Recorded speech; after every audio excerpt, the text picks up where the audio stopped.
se não fosse eles.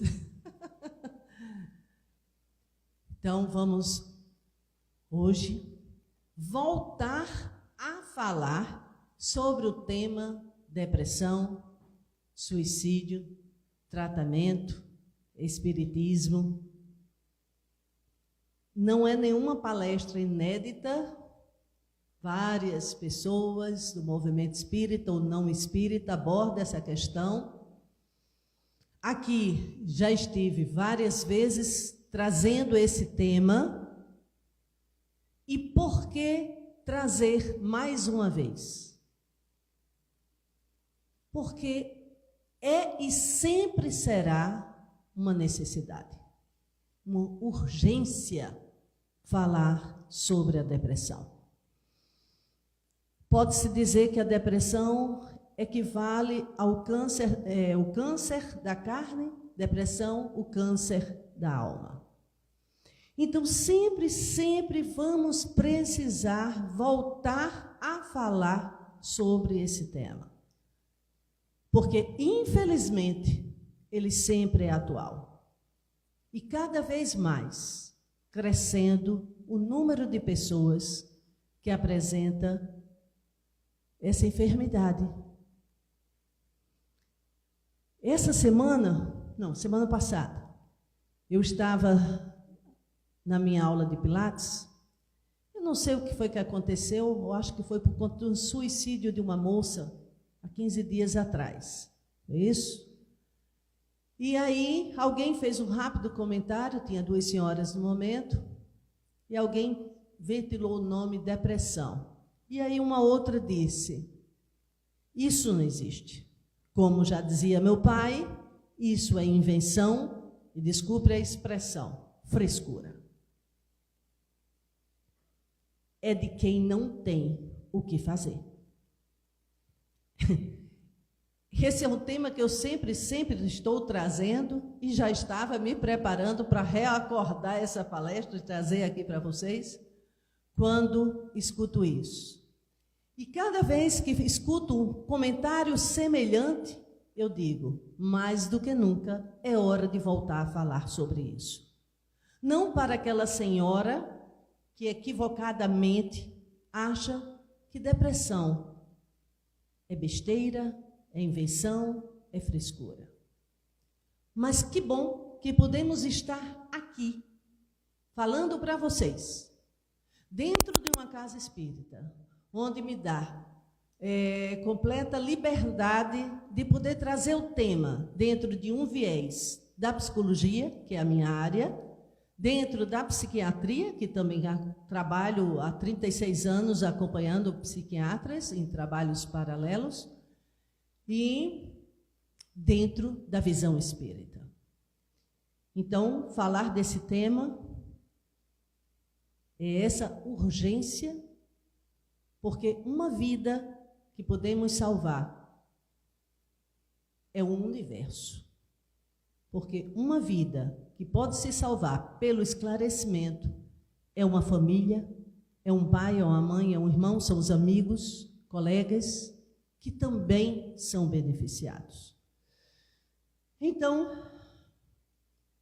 a depressão e suas formas de tratamento. Mas antes, vamos ver o que é a depressão. Quem pode tê-la? Quanto tempo poderá durar um processo depressivo? Não vou fazer a pergunta a vocês aqui. Quem aqui está no momento que já teve depressão? Não me respondam. Não faria jamais essa pergunta. Mas vocês se digam, não a mim. E antes de entrarmos na questão da depressão, temos que deixar bem claro o seguinte ponto. Tristeza é uma coisa, depressão, outra.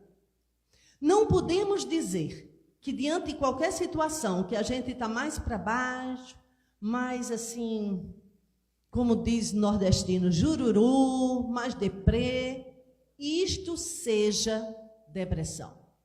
Tristeza, sentimento inerente a qualquer ser vivo. Eu digo ser vivo, não é só o humano. Um macaquinho pode ter tristeza. Um cachorro pode ter tristeza. Um gato pode ter tristeza.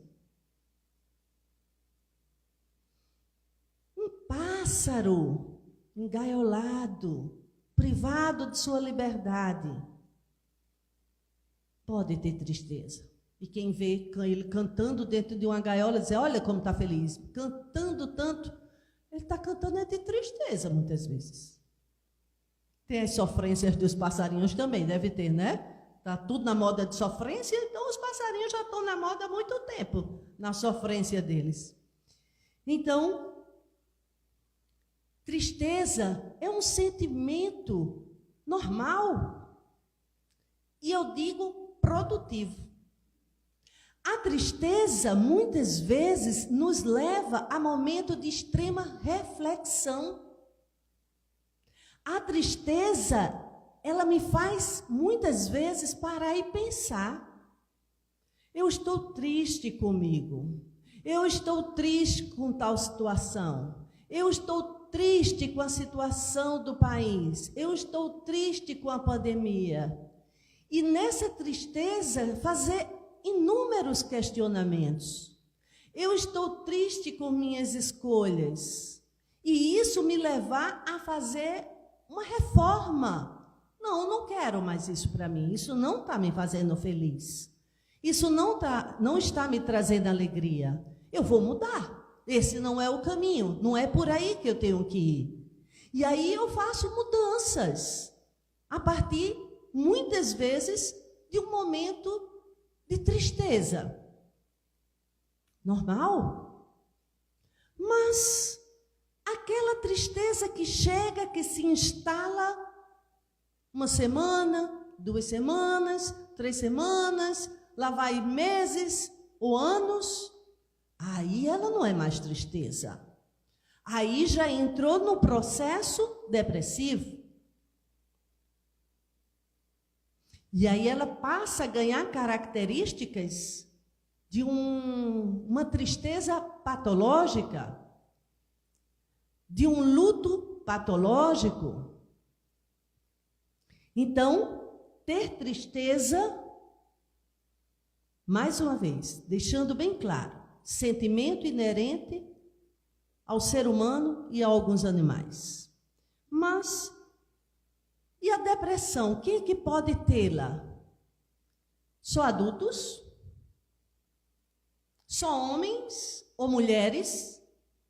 Só o lado ocidental, o oriental não tem? Só para algumas culturas e outras não? Só para ricos ou pobres? Não. A depressão não escolhe se é rico, se é pobre, bonito, feio, dos Estados Unidos ou do interior da Paraíba ou lá do Oriente, se é criança, adolescente, adulto, idoso. A depressão, ela pode chegar para qualquer um. E quanto tempo ela pode durar? Indefinido esse tempo. Pode ser meses, anos, décadas, séculos. Séculos? Mas como? Séculos. Isso então, para quem vive 100 e poucos anos? Não. Somos espíritas, não somos? E acreditamos na reencarnação. Então, somos espíritos milenares. E voltamos à Terra com nossas aquisições. Saímos dela levando nossa herança. São nossas conquistas. E voltamos com elas, com as nossas conquistas. Ou não? Então, voltar ao corpo físico não significa que eu venho zerado nos meus sentimentos, nas minhas emoções, nas minhas recordações. mesmo que elas estejam reprimidas e guardadinhas embaixo de 7 capas, por debaixo do tapete ou no fundo do baú. Mas podemos vir à Terra, mais uma vez, trazendo quadros depressivos de vidas passadas, sim. E são as depressões mais difíceis de serem tratadas, porque elas estão no registro inconsciente.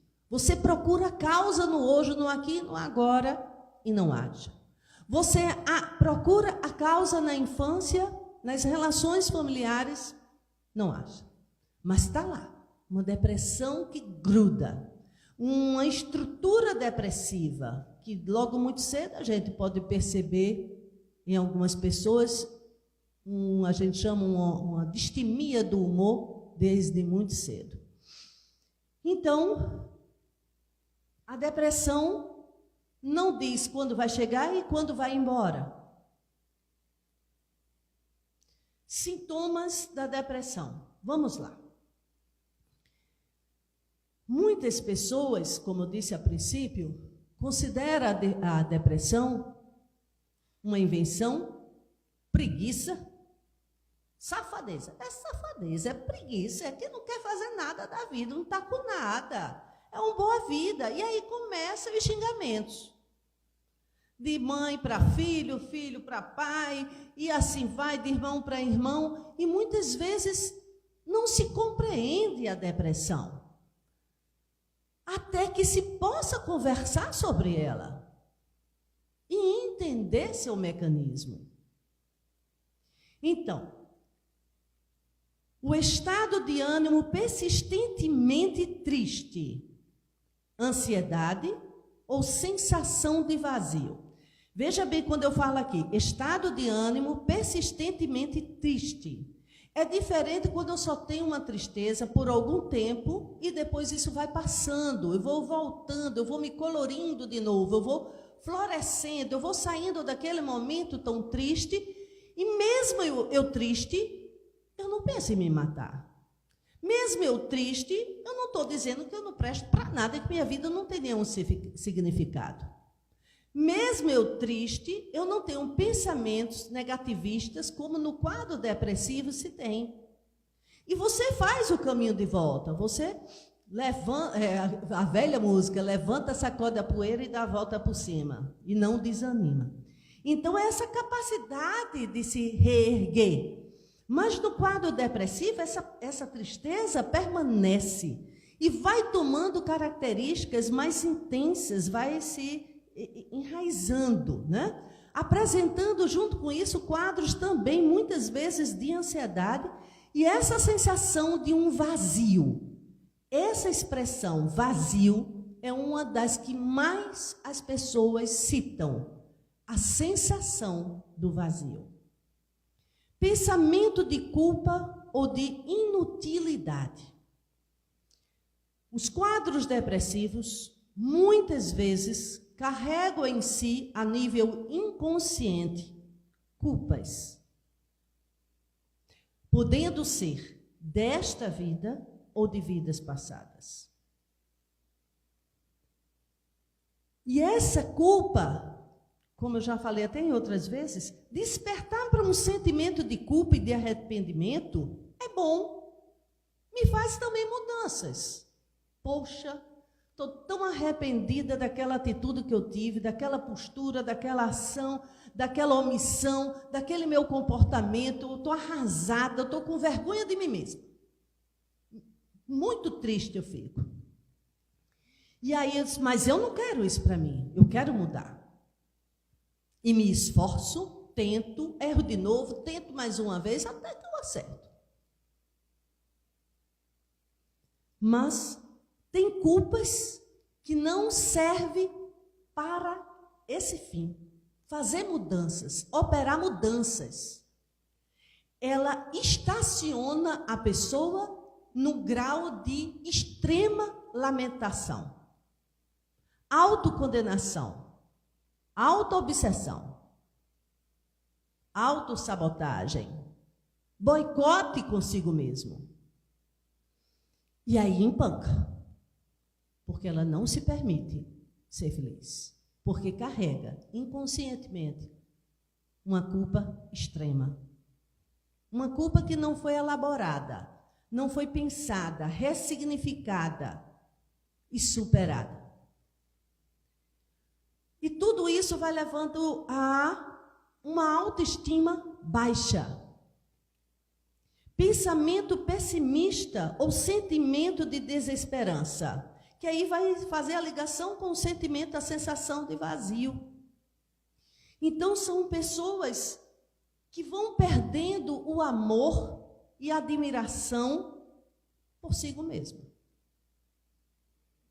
Vão perdendo, eu digo, o sabor, o cheiro e o colorido.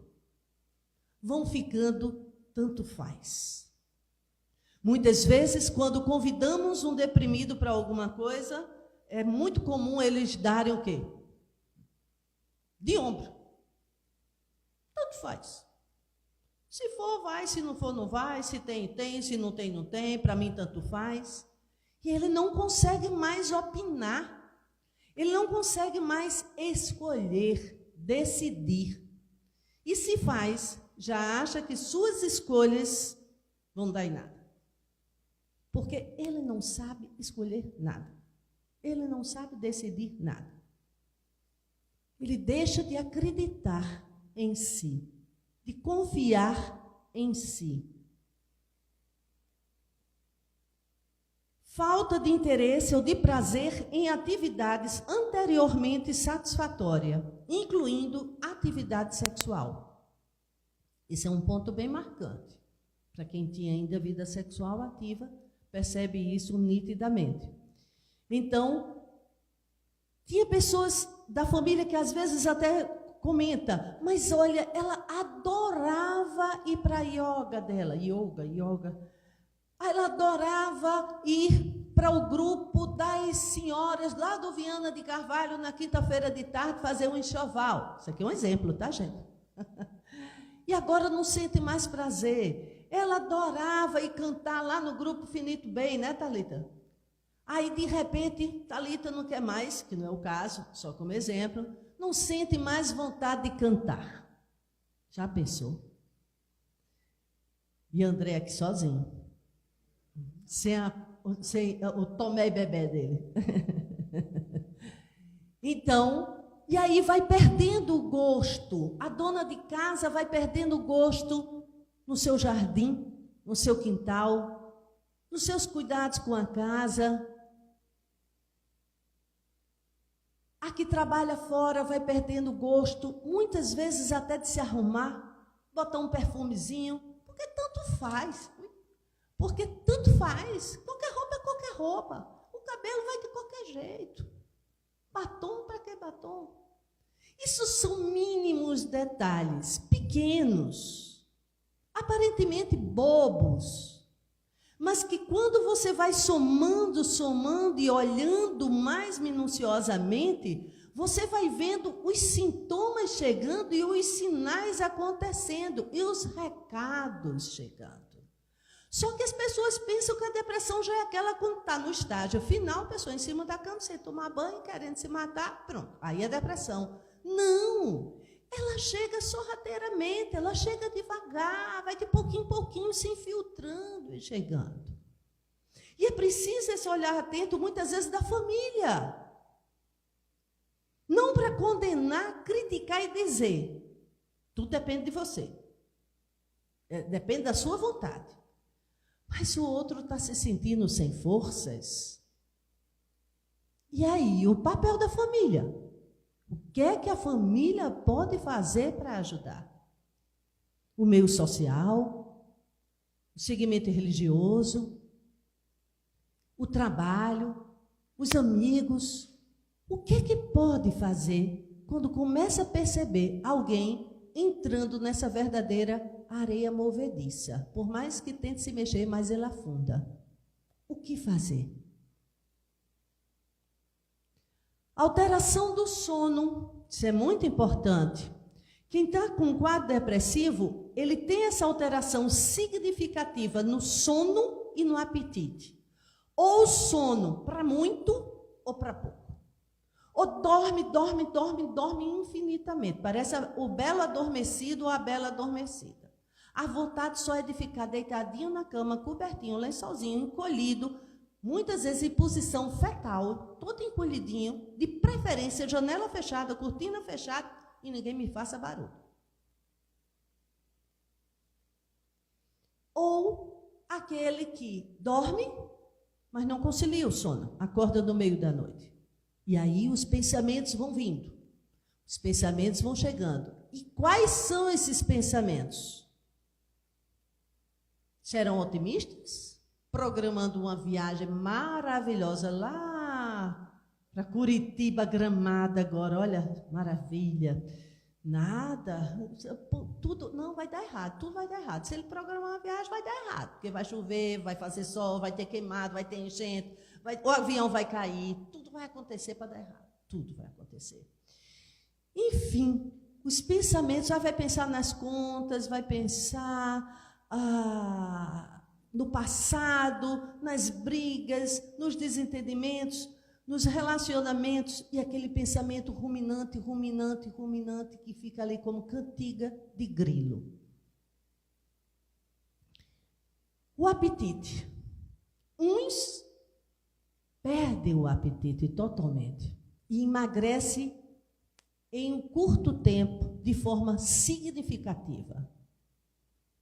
Já outros não. Comem e engordam em curto tempo de forma significativa. Ou então pode ir devagar, mas teve um ganho de peso significativo.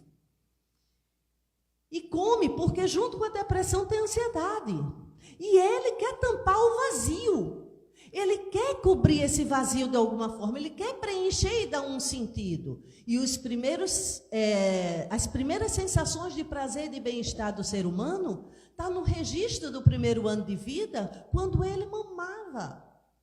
Quando sentia o prazer do colo materno, do envolvimento, do calor, daquele holding, daquele troca de olhar com sua mãe ou de quem cuidava dele, daquela mamadeira que chegava do peito, que saciava e trazia aquele êxtase.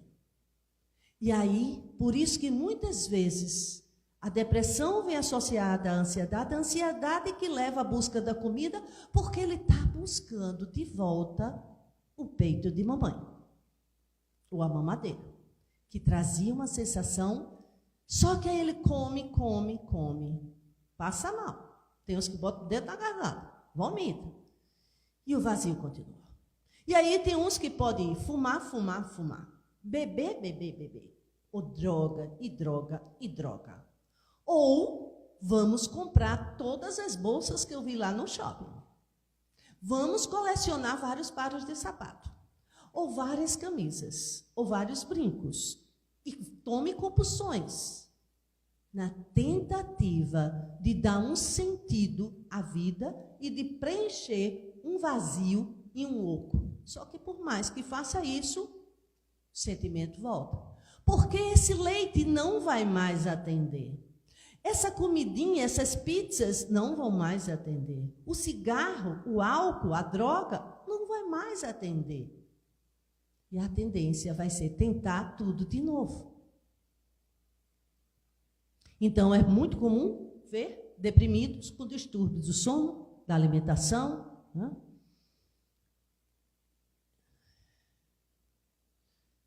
Esse outro ponto, dificuldade de concentração, perda de memória, incapacidade para tomar decisões.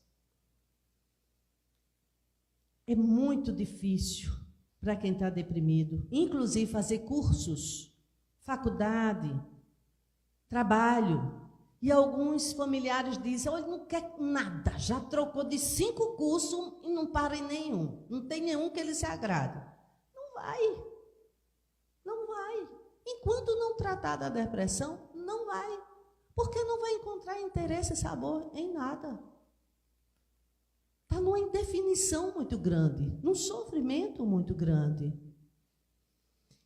E parar, estudar e se concentrar é uma tarefa praticamente impossível.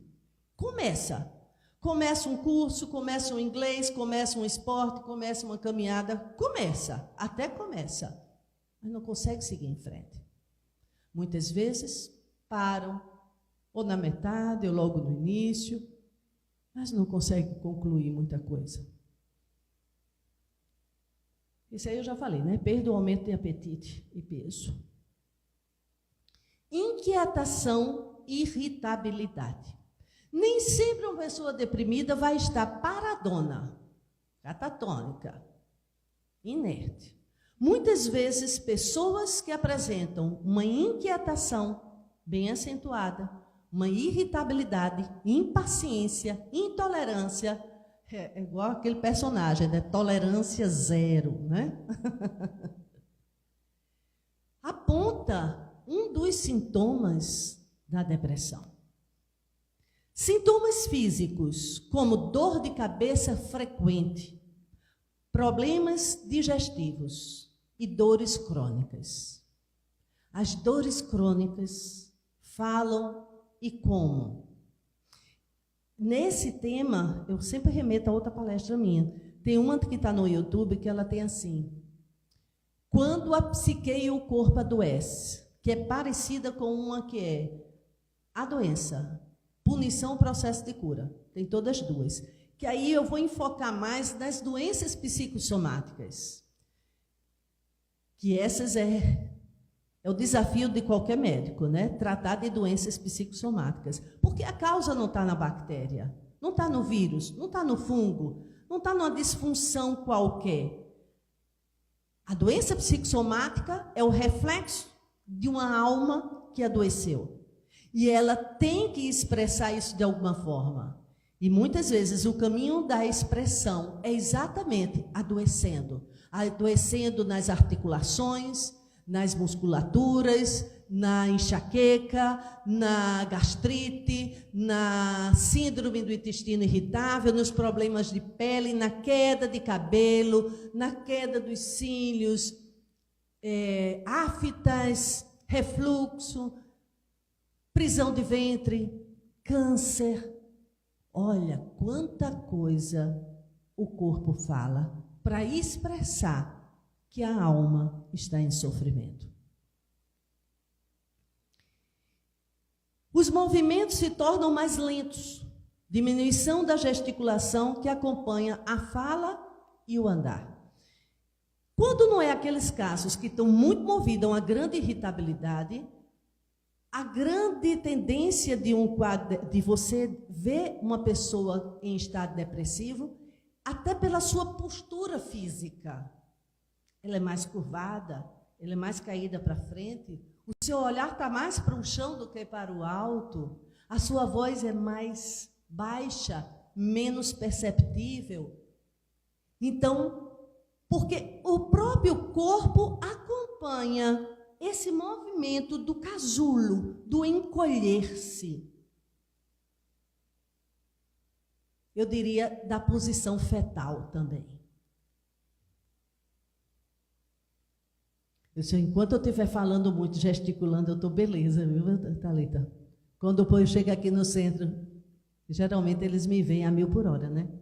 Aí quando às vezes eu chego bem tranquila, calma, tá tudo bem? Você está bem? Está sentindo alguma coisa? Gente, deixa eu ser devagar também alguma vez. Eu não posso nem ser assim, bem zen, bem devagarzinha. Mas já estou perguntando, está tudo bem? Eu não estou deprimida, não. Eu estou bem, eu só estou menos acelerada. São os que trabalham aqui no dia a dia, que vê a gente, só falta ter rodinha embaixo dos pés. A pessoa fala pouco e o tom de voz é baixo, tem poucos assuntos para... Ai, meu Deus, isso é triste. Assunto para conversar. Nossa, você sentar de lado de uma pessoa deprimida, se ela não for contar toda a desgraça da vida, ela vai silenciar e você vai ficar ali doida para puxar a conversa e o outro foi, sim. Enfim, são conversas monossilábicas. Porque volta mais uma vez a sensação de oco, de vazio. Eu não sou interessante, eu não tenho nada interessante para falar. o que eu digo não tem importância, o que eu digo não é inteligente. Então, é esse processo de desamor. E aí chega pensamento de morte, ideias ou comportamento suicida. Pessoal? E aí a gente começa a entrar na pior parte do quadro depressivo, que é quando todo mundo já fica estampado, porque aí reconhece que o negócio está sério. Só que antes de chegar na ideação suicida, muita coisa aconteceu. E muito tempo se perdeu para tratar. Então, quando às vezes chega pessoas em meu consultório, e eu vou fazendo todas essas perguntas, às vezes se sente irritado, esquecido. Sim, sim. Às vezes se sente assim, eu vou repetindo tudo isso que aqui eu acabei de falar com vocês, e a pessoa vai confirmando assim, às vezes assim, tem vontade de sumir. Ah, tem. De desaparecer. É assim mesmo. De sair assim pela rua, sem destino, sem ter para onde ir, nem ter para onde voltar, de andar. É assim. Como é que a senhora sabe disso? Parece que eu sou médium lá, estou vendo tudo, passado, presente e futuro. E às vezes tem vontade assim de morrer. Aí a pessoa assim. Ou de ser abduzido. Aí uns dizem, não, eu só não tenho coragem de me matar. Mas eu queria pegar uma doença que me matasse. Porque eu não posso me matar porque eu sei que é pecado. Não pode. É crime contra a natureza. Então, aí eu não posso. Mas eu queria pegar uma doença e aí eu ia para o céu. E aí vamos entrar nesse ponto bem delicado, que é a ideação suicida. Muitos não querem falar sobre isso. Porque acho que não se pode falar sobre isso. Que se falar sobre isso, eu estou dando ideia. As pessoas estão dando ideia e incentivando. Não. Mas adiante vão vir slides que mostram mitos e verdades com relação ao tema. Então, essa fala, quando diz que não tem coragem de se matar, mas queria pegar uma doença e morrer, porque ele iria para o céu com todo louvor, um sofredor, que aí Deus teve misericórdia, o levou, e aí ele vai para o paraíso, ou então vai para um lugar bem legal no plano espiritual, porque ele não se matou. Se matou, mas como se matou? Porque o suicídio não é só o suicídio direto, consciente e ativo. O suicídio pode ser inconsciente, indireto e passivo. E aí eu já estou adiantando slides mais na frente. Mas deixa eu só fechar isso aqui quando diz, na infância e na adolescência, o quadro pode se apresentar exatamente o contrário, com irritabilidade e hiperatividade. Fica um alerta aqui às tias, às mães, às avós, os pais, que ao ver uma criança, como muitos dizem, virada no traque, ligada na tomada, com muita energia, não se iluda não, tá? Não é sinônimo de super inteligente. Ele até pode ser. Mas não justifique uma hiperatividade de uma criança, uma irritabilidade, naquele que não para, que fica voando nas paredes, como sendo muita energia. É muita angústia. É muito sofrimento. Mas criança sofre? É lógico que sofre. Adolescente sofre? Claro que sofre. Pela própria história presente e pelas histórias passadas que traz em seu inconsciente. Os filhos, palestra passada, são espíritos, não é? Que é aquela que eu fiz a semana retrasada. Não, mês passado. Quem são nossos filhos? São espíritos, reencarnantes, milenares. Então, as crianças são espíritos milenares, que estão em corpo de criança. Mas são espíritos com toda uma carga e com toda uma história. E que pode apresentar, sim, desde a infância, angústias e sofrimento. E o índice de suicídio na infância cada vez aumenta mais, por incrível que pareça. Então, criança também tem que ser bem olhada nessa hora e levada para tratamento. Não é com peia, nem com castigo e nem prometendo o brinquedinho da moda. Quais são alguns dos fatores desencadeantes da depressão? Substâncias entorpecentes favorecem a depressão. Uso de álcool e drogas ilícitas favorece a depressão. Sentimento de perda afetiva, morte, perda profissional, perda no relacionamento, por morte ou por separação, perda de um projeto, de um ideal, pode levar a um quadro depressivo. Aí nós chamamos de depressões reativas. São depressões ocasionadas de um fator externo que provocou um quadro de tristeza que não foi elaborado, superado, bem digerido e passou. Mas as depressões reativas são aqueles sentimentos de luto e de tristeza que não foram bem vividos e bem elaborados e superados. E aí ele vai ganhando uma outra conotação, outro cheiro, vai se aprofundando e se transformando na tristeza patológica, que aí vamos ver os quadros depressivos, pela dificuldade de suportar, muitas vezes, perdas, separações e limites. Ressentimento, nossa Senhora, esse destrói qualquer pessoa. O ressentimento é como um ácido guardado dentro do coração. Corrói, mói e remói. E vai destruindo. Quantas pessoas que hoje estão em quadros depressivos profundos por ressentimentos ainda da infância ou da adolescência, ressentimentos de 30 anos atrás, mas que não superaram. E ficaram presas nessa dor e se tornaram vítimas de si mesmo, escravas do seu próprio sentimento. O sentimento de culpa, que falei logo a princípio, que esse impede a evolução, o crescimento, o auto-perdão, né? Pessoas muitas vezes perfeccionistas que se cobram fazer tudo muito lindo, muito perfeito e não pode errar. Não pode errar, tem que ser perfeita. E diante de um impedimento, de uma perda, de um insucesso, ela cai num abismo profundo, porque não suportou não poder, não suportou não saber, não suportou não liderar, não dominar, não dar conta 100% de situações. Então, já que ela não foi 100, ela é nada. Ou tudo ou nada.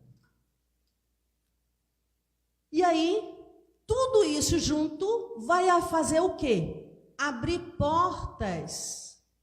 Portas nos nossos campos energéticos. Portas na nossa aura.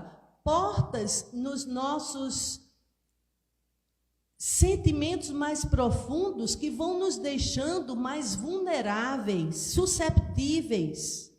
Do jeito que eu posso perder a imunidade física e adquirir vírus, bactérias, fungos com mais facilidade, eu comparo com os processos mentais. Eu posso diminuir minhas defesas imunológicas, psíquicas, e com isso me tornar muito frágil ao processo da obsessão. Mas muitos espíritas ou simpatizantes correm para a casa espírita quando está com depressão, porque ele só acha que o quadro depressivo é um obsessor, é um inimigo. Fizeram um serviço para mim, foi macumba. Alguém fez alguma peça aí, por isso que meu negócio não está bem, meu trabalho não está bem, meu casamento acabou. Isso aí é coisa do inimigo. Nosso primeiro obsessor somos nós. Nosso primeiro inimigo somos nós. Então, por isso que Jesus dizia, orai e vigiai. Mas não é a casa do outro, é a nossa casa. É o nosso ser. É ter coragem de ouvir nossos sentimentos, é ter coragem de nos despir diante de nós. Que o processo de terapia, que daqui a pouco vou falar sobre ele, nos favorece isso. É ter coragem de olhar e dizer, eu errei, eu falhei, eu pisei na bola, foi mal. Quero refazer essa história. Sem viver me chicoteando para o resto da vida. E quando entro nesse processo de baixa autoestima, de desvalorização, de pessimismo, de baixas vibrações, os obsessores deitam e rolam. Com certeza. Então, é uma questão de sintonia, de vibrações. Quando eu baixo minha vibração, eu entro em sintonia com outras mentes, nas mesmas vibrações, com os mesmos pensamentos, com os mesmos sentimentos. Por isso que a ideação suicida tem do pensamento do encarnado, mas também tem do desencarnado, porque ele está numa faixa vibratória, não só daquele que está estimulando alguém a se matar, mas de muitos que já se mataram. E ainda vivem o processo depressivo. Mesmo desencarnados. Então, falar de suicídio ainda é um tabu? Sim, é um tabu. O suicídio é um ato de coragem ou de desespero? Já escutei tanto isso. Nossa, fulano se matou. Eita, coragem. Precisa de muita coragem, não é? Já escutaram essa expressão? Eu já. E aí, quando eu escuto, eu faço, ai, meu Deus. Não, não é coragem, é desespero, gente. Ninguém se mata para morrer. Presta atenção. Ninguém se mata para morrer. A pessoa se mata para parar de sofrer. Para tirar aquela dor, aquela angústia, aquele sofrimento, aquela inquietação, aquela sensação de vazio, aquele tormento dentro de si. Aquela voz que não para de atormentar. Os pensamentos piores possíveis. A culpa que não suporta carregar. E aí ele não suporta mais. E aí só tem uma saída. Eu vou me matar. Porque aí para tudo. Acabou-se. Se eu for materialista, morri, enfim, acabou-se, não estou aqui nem para ver o estrago. Acabou-se. E quando não é materialista, eu vou me matar porque eu quero um lugar bom. Minha casa não é boa, minha cidade não é boa, meu trabalho não é bom, meu casamento não é bom, meus filhos não são bons. E eu me mato e vou para um canto tão bom, eu vou para um canto da paz. Não vai. Não vai. Aí é quando tem outra palestra que eu fiz em setembro, no mês de Setembro Amarelo. O suicídio, a ilusão da paz. O suicídio é ilusão. É ilusão que eu posso nutrir como a única saída para acabar meu sofrimento. E é por isso que muitas pessoas vão lá. Se matam para conseguir a paz. Quantas vezes vi pessoas olhar para mim e dizer, esse mundo é muito cruel, esse mundo é muito injusto, esse mundo é muito desonesto, eu não me sinto pertencente a esse mundo não é meu, eu não sei para que eu vim para esse mundo, porque esse mundo não presta. E aí ela já se colocou no lugar lá em cima, né? Porque se esse mundo não presta, é porque o canto dela era mais top do que esse aqui. E aí eu prefiro morrer. Ou Deus me leve, ou aconteça um acidente que me mate, ou então um dia eu vou terminar dando cabo da minha vida, porque esse mundo não presta. Aí eu pergunto, e você depois vai para onde? Ah, com certeza um lugar melhor do que esse, né? Porque pior do que esse também não vale a pena. E eu disse, pois é, aí é que está o engano. A morte não nos dá o que na vida nós não conquistamos. Quando eu morro, eu não levo esse copo, eu não levo essa roupa, eu não levo esse relógio, eu não levo meu anel, eu não levo meu CPF, nem vale para lá. minha identidade. O que eu levo são minhas aquisições morais, intelectuais, espirituais. São minhas conquistas. E elas não vão no meu corpo, porque meu corpo também fica, porque não é meu, é emprestado. Então, quem vai sou eu, espírito. Minha psique está no espírito. E minha riqueza está no espírito. Minha riqueza está nas minhas conquistas. Mas se eu não conquistei riquezas, se eu não conquistei a paz, como é que eu vou conseguir isso com a morte física? E aí o sofrimento gigantesco do suicídio, porque viu que não morreu, os problemas continuaram, o sentimento continuou, a depressão continuou, a angústia continuou, quer voltar e não tem mais corpo. Ainda vê o estrago que deixou na família, né? Porque quando alguém se mata, mata uma família inteira, até os amigos, psiquicamente.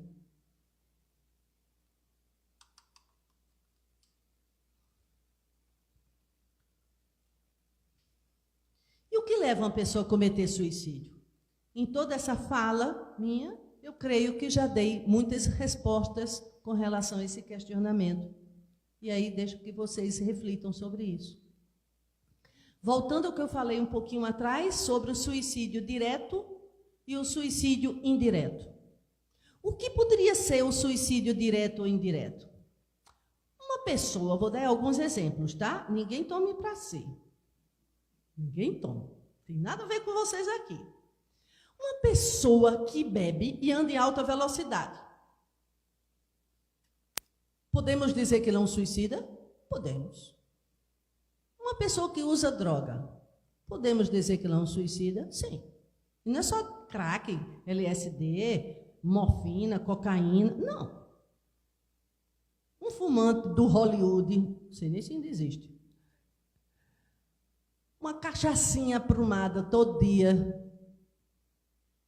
É um movimento suicida? Sim, porque ele sabe que mais adiante vai vir uma insuficiência respiratória, efisema pulmonar, vai vir problema de fígado, vai vir problema de rins, coração, e aí vai.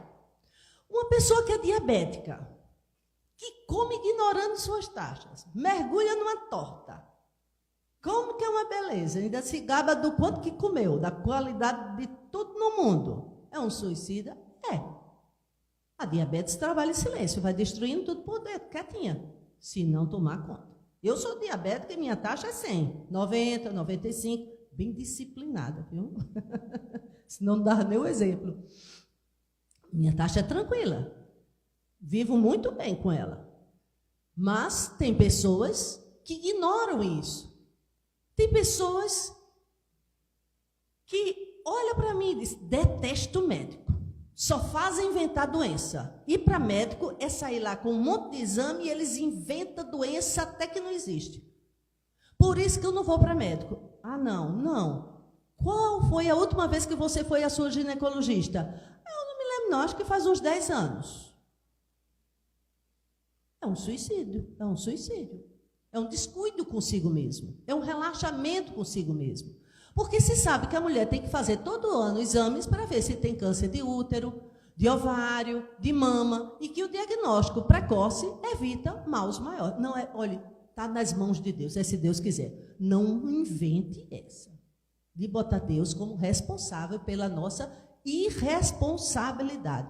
Não, mas se Deus quiser, Deus nem quer nem deixa de querer. Ele te deu o direito do livre-arbítrio para cada um se cuidar. Nós não podemos crescer e ficar com a babá, anjo da guarda babá, do lado, dizendo tudo que a gente tem ou não tem o que fazer. Eles até tentam, viu? Mas a gente não obedece, muitos. Está frio assim, estão congelando, Estão todos tremendo aqui, pensa que está em Curitiba.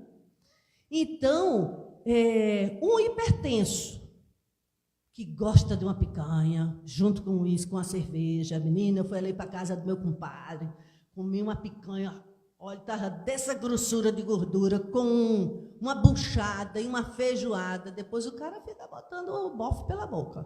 É um suicídio. Então, suicídio não é só o direto, ativo e consciente.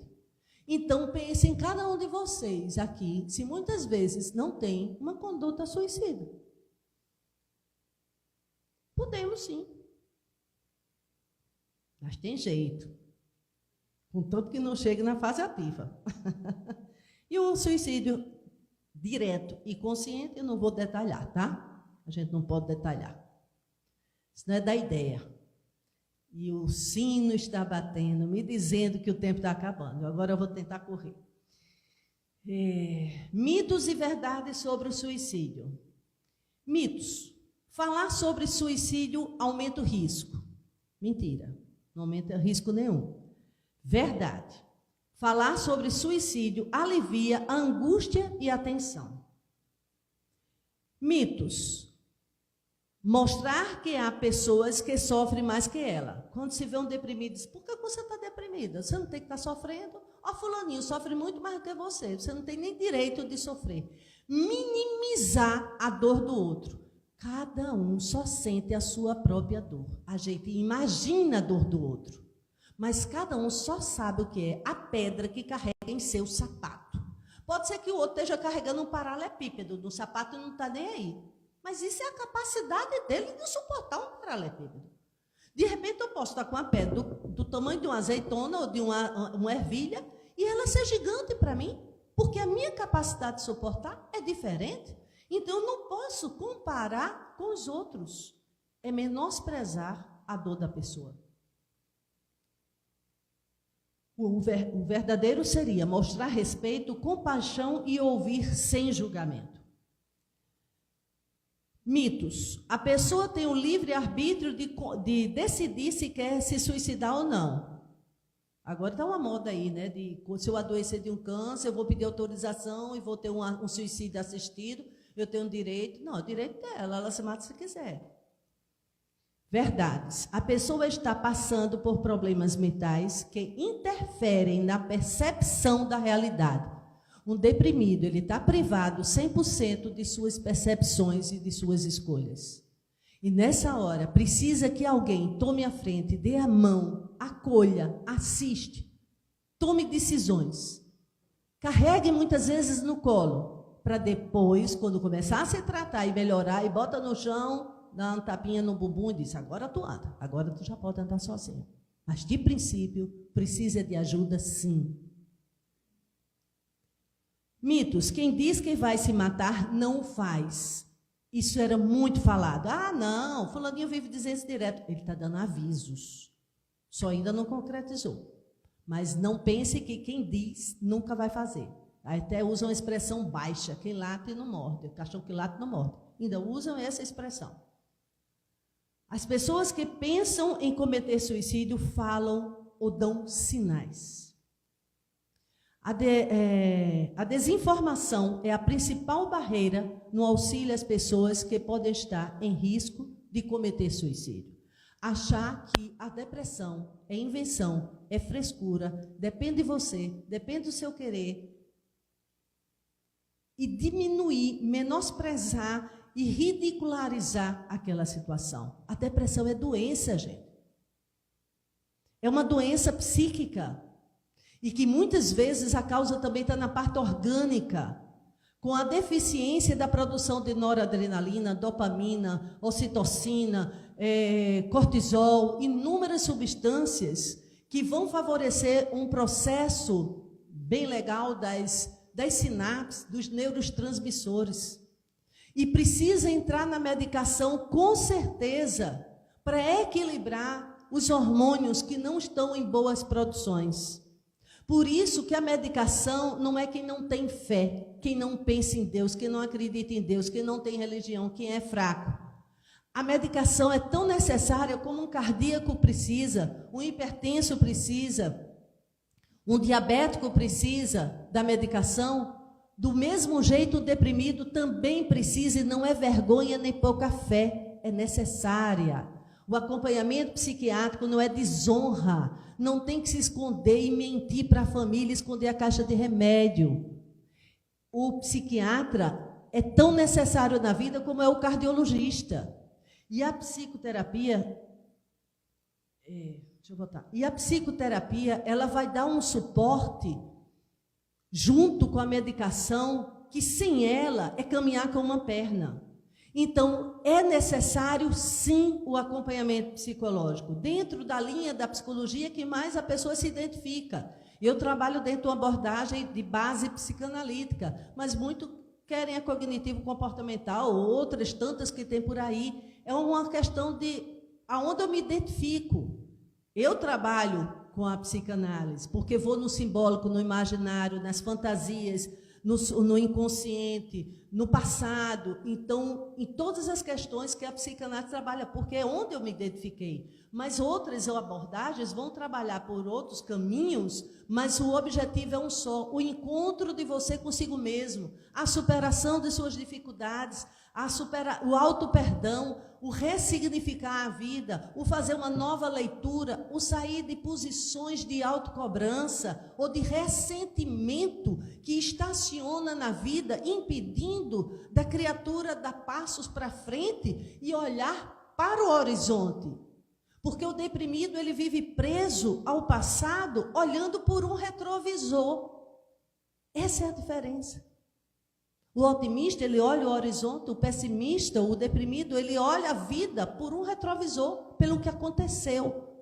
E não consegue mais ver o que tem pela frente. Ele precisa de ajuda como qualquer outra pessoa que está enferma, sim. E não tem que se esconder da casa espírita. Se é do Viana de Carvalho, vai para um outro centro de João Pessoa, para que o povo do Viana não saiba que eu estou com depressão. Porque se souber, vai dizer que eu estou obsidiado, ou vai dizer que eu não tenho fé, que eu não acredito em Deus, que eu não acredito na doutrina. Então eu vou fazer meu tratamento espiritual lá no centro fulano de tal, para ninguém descobrir.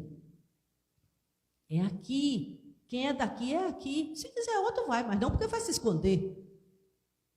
Porque a casa espírita tem o seu papel fundamental, acolher, amparar, assistir.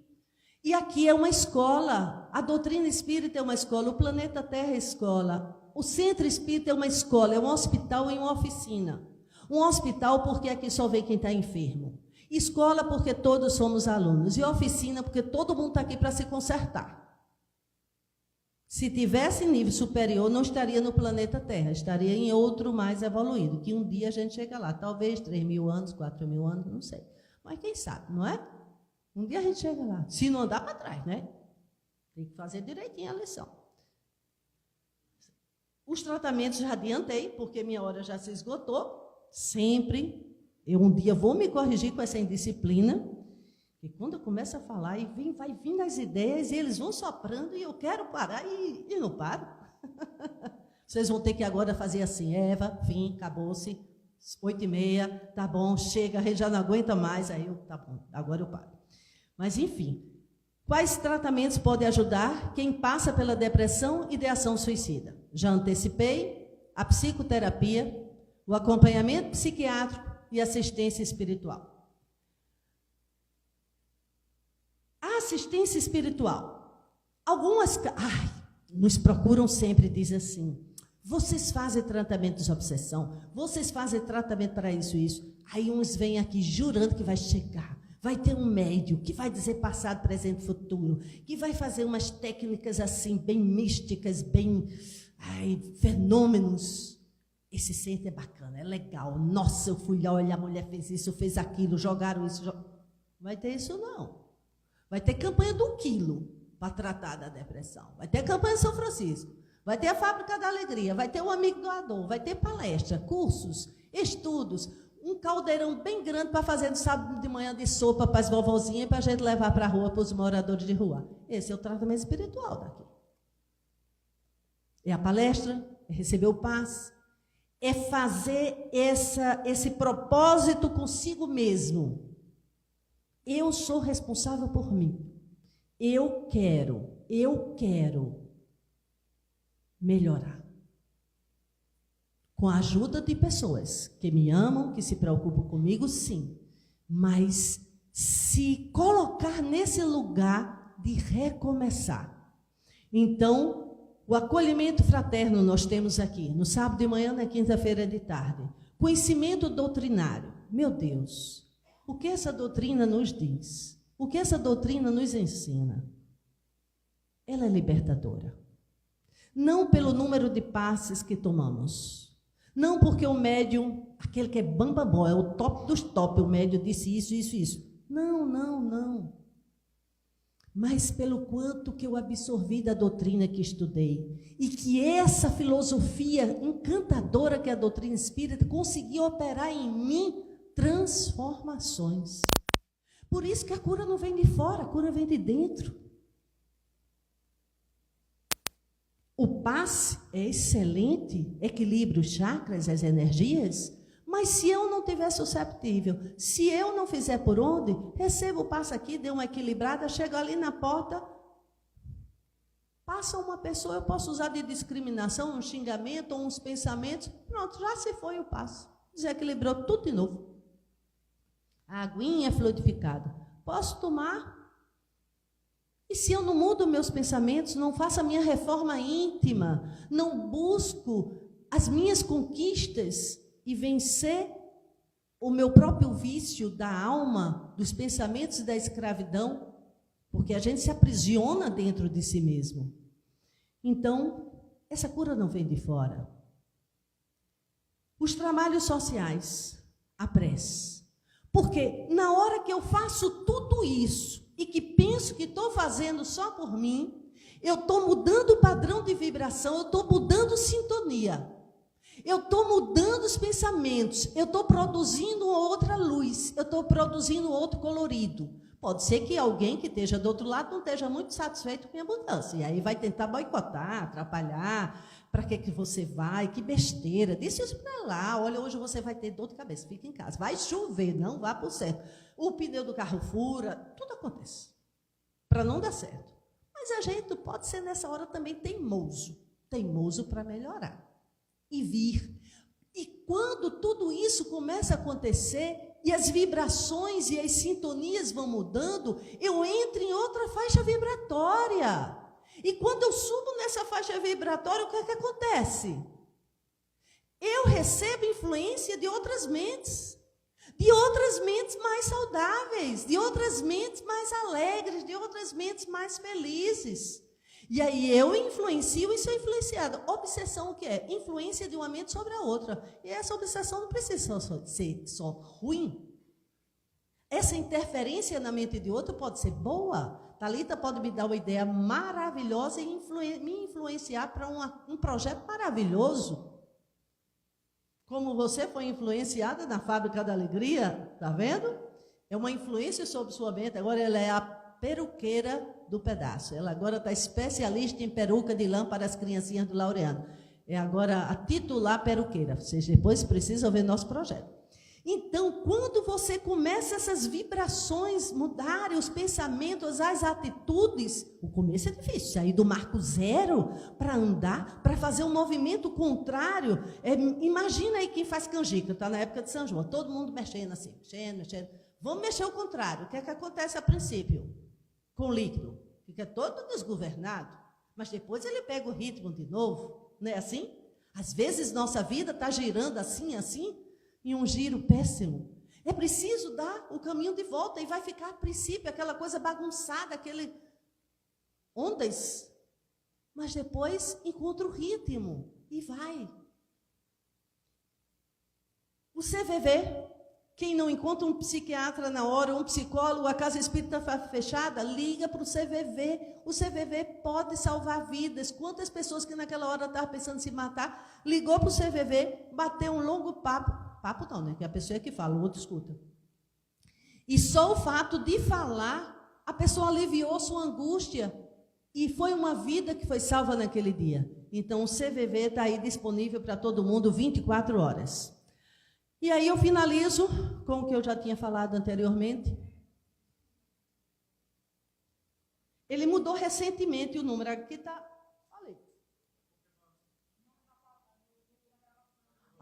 Perdão, gente, é porque vocês estão em casa, não estão vendo os slides. Então, aqui o CVV está como 188. Eu não sei se mudou recentemente. Eu vi falar que ia mudar, porque ia ser um número para todo o Brasil. Eu não sei. É importante atualizar isso. Me desculpe se não tiver atualizado. Eu creio que minha assistente nos slides atualizou. A morte não nos dá o que na vida não conquistamos. Diante disto, o suicídio é apenas a ilusão da paz. A melhor escolha é viver. Viver e ter coragem de enfrentar todas as dificuldades. E procurar ajuda em todos os lugares.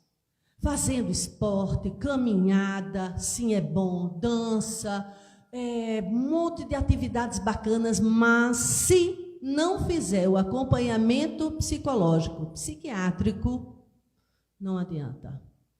Não adianta, porque alivia, mas não passa. E eu vou tomar remédio para toda a vida, vicia. Acho tão engraçado dizer isso. Eu fiz depressão, também vicia. Mas o remédio dá efeitos colaterais. Eu pular também do último andar também dá efeitos colaterais.